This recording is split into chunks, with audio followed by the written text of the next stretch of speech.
ఇక్కడ ఉండండి, నేను చెప్తా. రెడీ కట్ చేస్తే మీరు బోనాలు అదే ఇప్పుడు రెడీ పూజ సామాగ్రి, బెల్లం, మైసచ్చి, మంగళారతులు అన్ని తీసుకుని ఇక్కడికి వచ్చారు. అమ్మవార్లు ఉన్నారు. ఇప్పుడు కూర్చొని ఆ బెల్లం సమర్పణ చేయండి, కుంకుమ అవన్నీ సమర్పణ చేసి మళ్ళీ చేయి జోడించుకొని మళ్ళీ లాస్ట్ దిగి పాడేయండి. సరేనా? హ్యాపీగా అందుకని కూర్చోవాలి. ఇప్పుడు రైట్ బాగా చేయండి.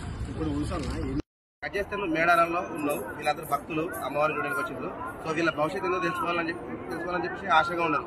సో పెళ్లి కాని వాళ్ళకి పెళ్లి అవుతుందా లేదా, పెళ్ళైన వాళ్ళకి పిల్లలు ఉంటారా లేదా, లేకపోతే ఏమన్నా జాబ్లు కానీ ఇంకేమైనా వస్తాయా లేదా అన్ని సోది రూపాయలు చెప్పు. హ్యాపీగా చెప్తా ఉండు.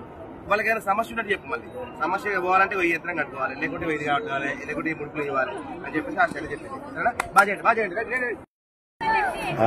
తెలంగాణ కుంభమేళం సమ్మక్క జాతర పాట తీస్తున్నాం. సో దానిలో భాగంగా అన్న కోయ పాత్ర వేసిండు, కోయదొర పాత్ర. సో ఎంత బాగా సెట్ అయినండి చూడండి, సూపర్. అరేంజ్ చేసుకున్నాడు, మంచి ధ్యాన ముద్రలోకి వెళ్ళిపోయిండు. చెప్పు బ్రో, ఇంకా ఏంటి? నిజంగా బాడీ మాడిఫికేషన్ బాగా చేసి ఉండాలి, అందులో మనం అందరం ఉండాలి.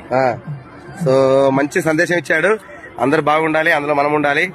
సో ఆ క్యారెక్టర్ తగ్గట్టుగా డైలాగ్ చెప్పిండు. Super bro. పేరు వర్ధన్ కుమార్. ఇక్కడ ఫలక్నుమా గుట్ట మీద జరుగుతుంది షూట్. రైట్ అండి, థ్యాంక్ యూ.